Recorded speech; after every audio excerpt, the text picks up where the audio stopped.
The Travels of Tom Thumb.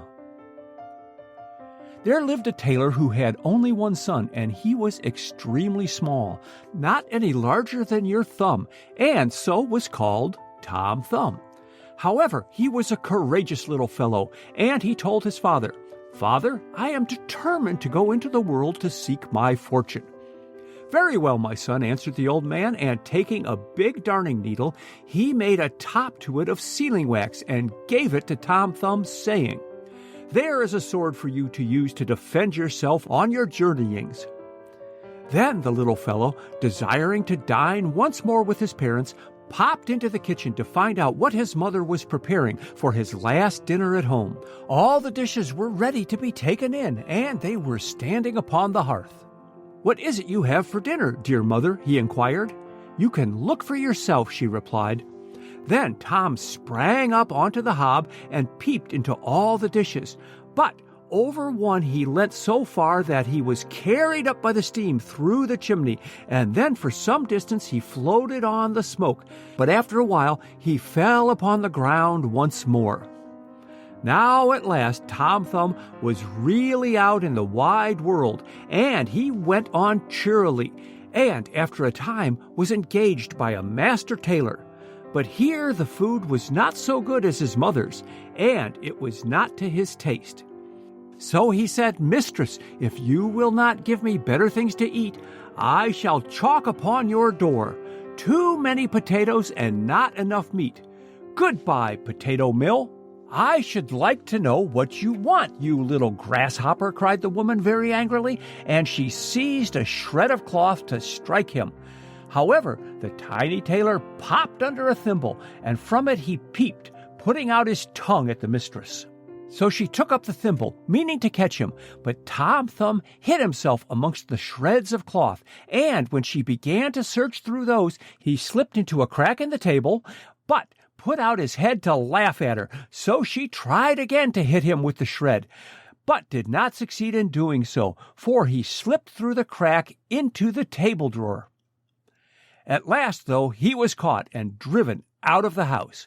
So the little fellow continued his travels, and presently entered a thick forest. He encountered a company of robbers who were plotting to steal the king's treasure. As soon as they saw the little tailor, they said to themselves, "A little fellow like this could creep through a keyhole and aid us greatly."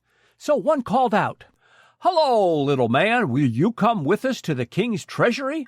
Certainly a Goliath like you could creep in with ease and throw out the coins to us." After considering a while, Tom Thumb consented and accompanied them to the king's treasury. From top to bottom they inspected the door to discover a crack large enough for him to get through, and soon found one. He was for going in directly, but one of the sentinels, happening to catch sight of him, exclaimed, "Here is indeed an ugly spider. I will crush it with my foot." "Leave the poor creature alone," said the other. "It has not done you any harm." So Tom Thumb slipped through the crack and made his way to the treasury. Then he opened the window and cast out the coins to the robbers who were waiting below. While the little tailor was engaged in this exciting employment, he heard the king coming to inspect his treasure. So as quickly as possible, he crept out of sight. The king noticed that his treasure had been disarranged, and soon observed that coins were missing. But he was utterly unable to think how they could have been stolen, for the locks and bolts had not been tampered with, and everything was well fastened. On going from the treasury, he warned the two sentinels, saying, "Be on the watch. Someone is after the money." And quite soon, on Tom Thumb setting to work again, they heard very clearly the coins ringing chink, chank as they struck one against the other. As quickly as possible, they unfastened the building and went in, hoping to take the thief. But Tom Thumb was too quick for them. He sprang into a corner, and hiding himself behind a coin so that nothing of him was visible, he made fun of the sentinels, crying, "I am here." Then, when the men hurried to the spot where the voice came from, he was no longer there, but from a different place cried out, "Ha ha! Here I am!" So the sentinels kept jumping about, but so cleverly did Tom move from one spot to another that they were obliged to run around the whole time, hoping to find somebody, until at length, quite tired out, they went off. Then Tom Thumb went on with his work, and one after another he threw all of the coins out of the window. But the very last he sounded and rang with all his might, and springing nimbly upon it, so flew through the window. The robbers were loud in their praises. "Indeed, you are a brave fellow," they said. "Will you be our captain?"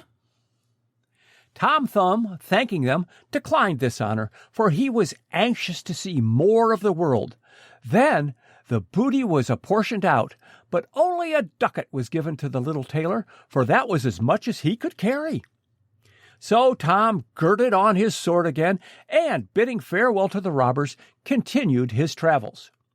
He tried to get work under various masters, but they would have nothing to do with him, so after a while he took service at an inn.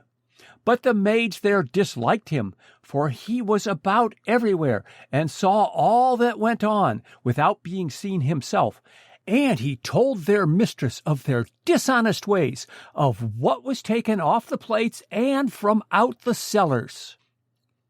So they threatened they would drown him if they caught him, and determined to do him some harm. Then one day a maid mowing in the garden saw Tom Thumb running in and out between the blades of grass. So she cut the grass in great haste, just where he chanced to be, tied it all in a bundle, and, without anyone knowing, threw it to the cows. Then one big black cow took up a mouthful of grass directly, with Tom in it, and swallowed it down, without doing him any damage, however. But Tom did not approve of his position, for it was pitch dark down there, with no light burning. When milking time came, he shouted, "Drip, drap, drop! Will the milking soon stop?" But the sound of the milk trickling into the pail prevented his voice being heard. Not long afterwards, the master came into the shed and said, "I will have that cow killed tomorrow." This put Tom Thumb into a great fright, and he called out loudly, "Please let me out! Here I am, inside!" This the master heard plainly enough, but could not make out where the voice came from. "Where are you?" he inquired. "In the black cow," was the reply. However, the master could not understand what was meant, and so went away.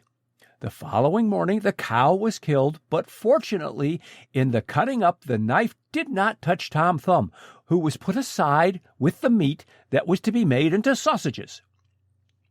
When the butcher began chopping, he cried as loudly as he could, "Don't chop far, I am down beneath!" But the chopper made so much noise that he attracted no attention. It was indeed a terrible situation for poor Tom. But being in danger brightens one's wits, and he sprang so nimbly this way and that, keeping clear of the chopper, that not a blow struck him, and he did not get even a scratch.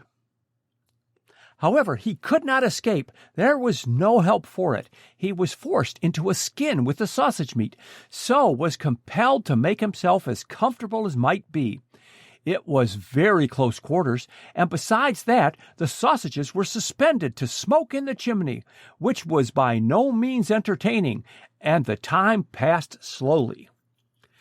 When winter came, he was taken down for a guest's meal, and while the hostess was slicing the sausage, he had to be on his guard, lest if he stretched out his head it might be cut off. Watching his opportunity, at last he was able to jump out of the sausage, and right glad he was to be once again in the company of his fellow men.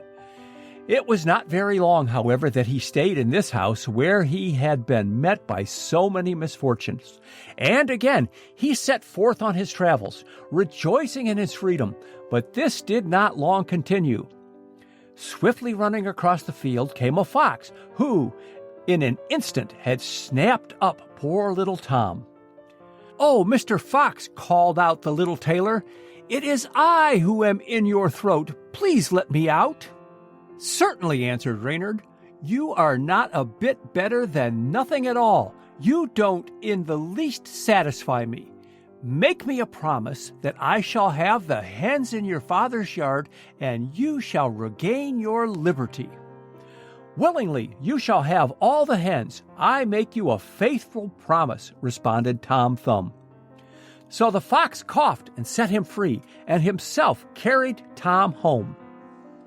Then, when the father had his dear little son once more, he gave the fox all his hens with the greatest of pleasure.